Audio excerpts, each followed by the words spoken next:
Welcome to the fourth round of the 2016 DuPont World Series of Racing.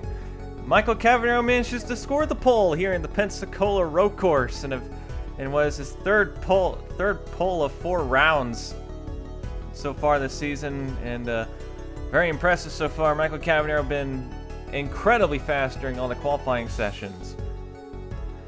Other notables include Deanna Shelton. Originally, she actually had the pole position, but due to an illegal car, she was forced to start in the back of the grid today, so she'll have her work cut out for her. Zachary Fitzwater, who encountered that terrible accident in last week's race at Austin, has sustained a sprained wrist. However, the 59 team will continue on with Fitzwater. Fitzwater will be driving with a sprained wrist. And now we will go on to the round. Michael Cavanero alongside Scott Johnson will lead us down to the green flag here in Pensacola. Skylar Johnson gets a slightly better start than the 83 for this road course race. Half road course, half oval. A roval is the proper term for it. Michael Cavanero scoring his third pole of the season out of 4 rounds, as one of the big effects of this weekend is going to be the draft on the oval part. As you can see, Michael Block, who started in the second row, is already challenging Michael Cavanero for the lead. And we got contact. Gene Sanford making huge contact with the 9 of Fibrosis here. And Michael Block swings into the lead, 3 wide. Cavanero fighting back as tries to clear in front of the 29, pulls it off, holds the lead. Skylar Johnson trying to charge back to get second place. We got trouble. Joshua Michaels gets tapped by Zachary Fitzwater, and Cooper Cyron has also gone around. There was a big stack up in that corner. Deanna Shelton, she's gone around, it looks like. One of the unique attributes of this weekend is that this season we have 2 races per round. And it's the same case here, but the difference here is that today we will be running the road course event, and then later tonight the super speedway event will be held. So 1 road course and 1 oval race will take place in this round. This is the only round that we know of that's going to have this unique format. The reverse grid will not count from this race. There will be 2 separate qualifying sessions, and they will determine the qualifying session later in the evening for the super speedway race. This is the longest road course on the schedule as well, at just over 4 miles. And as you can see, starting on the second lap, the draft is putting a lot of people close together. This is the corner that a lot of people are worried it's going to have a lot of accidents this weekend, as Skylar Johnson into the 83 finds her way past him, and the 84 punches by her teammate for the lead. There's not a lot of room up in these corners, but the draft is really allowing these guys to stick together in a pack, as everybody's just having trouble pulling away. Jonathan Skavnik, he loses a tire, and Kyle Nova comes smashing in. We've got another wreck up ahead, and Skavnik just clipped his teammate. Skavnik blew a tire, and that caused that whole and a further accident. CM Par third hooks the 85 Chris Vivier into James Shelley, and they both go hard into the wall.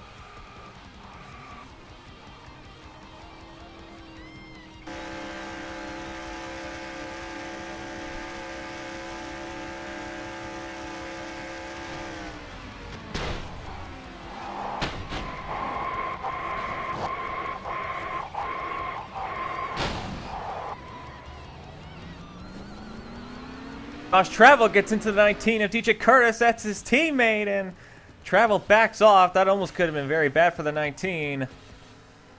And it's going to cause him to lose touch with the front runners. Trouble, Ian Dunham. Vincent Allen gets spun around. Zachary Fitzwater loses the car, and John Arches came flying in, just smashed into a couple of cars. We have a camera on John Arndt here, and Joshua Michaels just dumps him into the corner, into Finn Guy. Ooh, and Dylan Young as well. That might not be a very popular move right there. Oh, yeah, Michaels just turns him deliberately, probably out of frustration. And more contact as Sanford and a couple others get into some trouble. Well, I think it's safe to say Joshua Michaels might get a penalty from that one. As we got cars veering off into pit road for our first pit stops of the day. Several cars coming in to stop early. Cody Lamas off the slipstream of the 84, looking to do an overtake on Skylar Johnson here. Lamas into the corner. He can out-brake and out-accelerate the 84, and he does. Skylar Johnson now going to have to try and fight back. John Skavnicki getting in the way of the leaders. He is a lap down very slow, and they're going to try and split him here. Lamas goes around the outside, but Skavnicki clears in the middle, and Skylar Johnson just couldn't get past. Skavnicki not being very kind to the leaders. You got to get out of the way. As now he continues to hold the bottom line. Johnson doesn't really have anywhere to go. And now everybody's going to come in and clog in, trying to figure out what the heck's going on. Up and down, everybody. And I imagine... Oh, Scott Johnson hooks the three. Skavnicki goes, saves it, and just... Oh, my goodness. You see how he almost hit the divider. That was dangerous. Three might have just had to... Skavnicki almost just had a terrible accident. Look at this again. Skavnicki, he had to make a quick choice and just barely missed the tires. That was a very close call. 3 wide for second. We've got a huge 8-car battle here. It's Petrov and Fibroski into each other until block, and Skylar Johnson's around. Michael Cavanero and DJ Curtis also around. That was not going to work. Here's a look at what happened again. Michael Cavanero and DJ Curtis just come flying in and hooks Petrov into Fibrosis into the 84, and several cars flying into the wall. Galligan gets damaged, and a lot of the top 10 runners just crashed. At the halfway point of the race, lots of drivers starting to come in for pit stops. This is a one-stop race. We saw some people pitting earlier, but we're not quite sure if those guys will be able to make it to the end. Lamas is still out there leading, but second place Fibrosis came into pit, so he's going to try to see if he can make up some time by pitting Lamas early. Comes down pit road. He is the last car to pit, actually, so I guess we'll see where he ends up. He stayed out a long time on those tires, which might have cost him some time, but this 48 car has been very fast. Cody Lamas comes off pit road in second place. I think Skylar Johnson in second place back there. She is quite a ways back to Cody Lamas. Nope, that is not Skylar Johnson. That's Jesse Turner, who actually pitted earlier, although some of the cars that pitted earlier, they're going to have to possibly pit again. Turner is one of them. He pitted extremely early, outside of the pit window. So he might have to come down and pit again. But Lamas safely in front of him. So I don't think Lamas is going to see him as much of a threat. Jesse Turner going around the outside of Cody Lamas. He picked him up on the straightaway. I think they've told Lamas that the 82 is not worth fighting with. Turner is going to have to pit again. So I think Lamas is just going to let the 82 go by. Lamas has already led the most laps, and no one can actually take that away from him.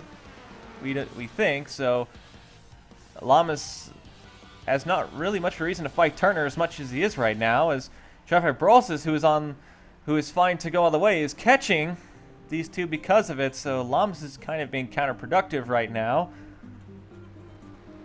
William Duncan sitting in fourth back there. He's also like Turner, where he's going to have to pit again. So from what we are being told from the race officials, the 33 is being investigated for the accident of the 05. Now, the penalty system is a little bit of a weird one. Typically what happens when you cause an accident, they give you a 30-second time penalty.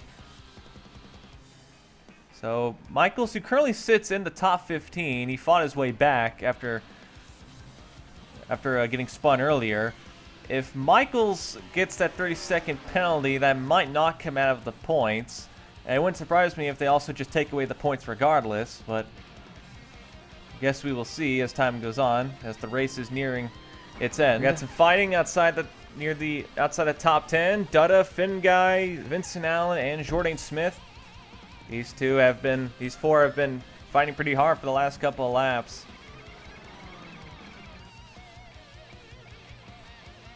See all four of them just battling as hard as they can, trying to see what positions they can get. I believe they can all go the rest of the way on fuel, so they're just trying to get the best positions they can. Michael Cavanero to fix damage that he received during the earlier crash. Unfortunately, had to stay in pit road, and that cost him about 3 laps. So a tough break for our pole sitter. He will still get the points for the pole, but you gotta wonder what could have been for this 83 team. Trouble for Josh Travel. We are being told he has lost 4th gear, and he is now riding around in 2nd gear. Oh, that's a tough break for Josh Travel, who is running inside the top 10, but he's lost 4th gear, and now he's going to have to come down pit road and try and see if they can fix the transmission, which could cost him a couple of laps. Trouble. Demax has lost control of the car suddenly. He can't drive it anymore, and he slid into the banking right in front of a bunch of cars, and there's a good chunk of the field. Oh my goodness. Several cars just went spinning as Demax goes spinning as well. As everybody trying to run around to avoid. Siron plows into Sean Angel. And something's gone wrong with the 92. Here's Demax again. We are being told the 92, his steering wheel popped off and it caused him to lose control of the car, but there was also the accident that happened behind him, which I'm not sure if Demax spinning caused everybody to panic or not. You can see what happened with these 3 guys. Oh, whoa, what the heck? I think they all were braking for the wreck and they hit each other and it caused them to spin out. That's my assumption. This again. Oh, they see Demax, and Finn guy slams the brakes, turns left into Dutta and collects Vincent Allen, and that was a tough break. Everybody trying to run to avoid. But then Michael Cavanero tries to avoid but hits the wall, and several other cars hit the wall trying to avoid. Siron gets major hood damage. Everybody goes up into the wall trying to avoid that. Demax is struggling to get that car going.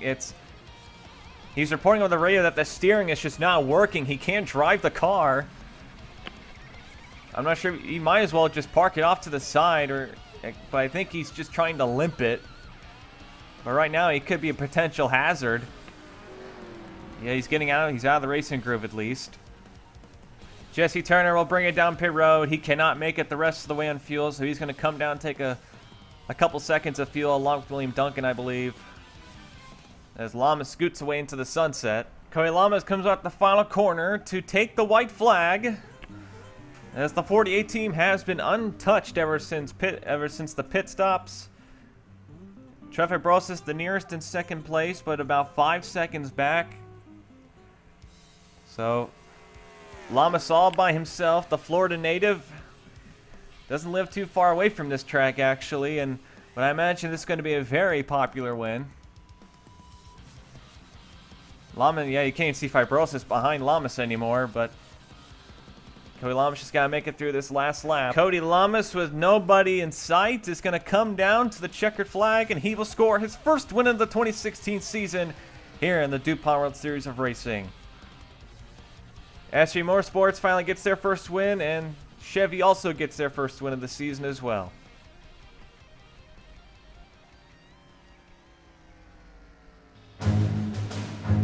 Cody Lamas wins here in Pensacola, as he and his SG Motorsport team are definitely going to be getting ready for the Super Spear round later today. Trevor Brosis and Vladimir Petrov round out the rest of the podium. Scott Johnson, DJ Curtis round out the top 5. Micah Block, Sean Gallagher, Gene Sanford, Joshua Michaels, who we're not quite sure if he's receiving a penalty still or not, finishes in 9th place unofficially. And Zachary Fitzwater rounds up the rest of the top 10. Chris Washer manages to get an 11th place finish. Jordan Smith, a decent 12th place finish for that team. Veronica Novakovsky, good job to her, 13th. Ian Dutta, Jesse Turner, John Cedino, Sean Angel. Surprisingly, some of these guys who got involved in the accident earlier still ended up with a good run. William Duncan, Joshua Collard scores his first points of the season, and Charles Sanford manages to score a point for the Patriots trophy.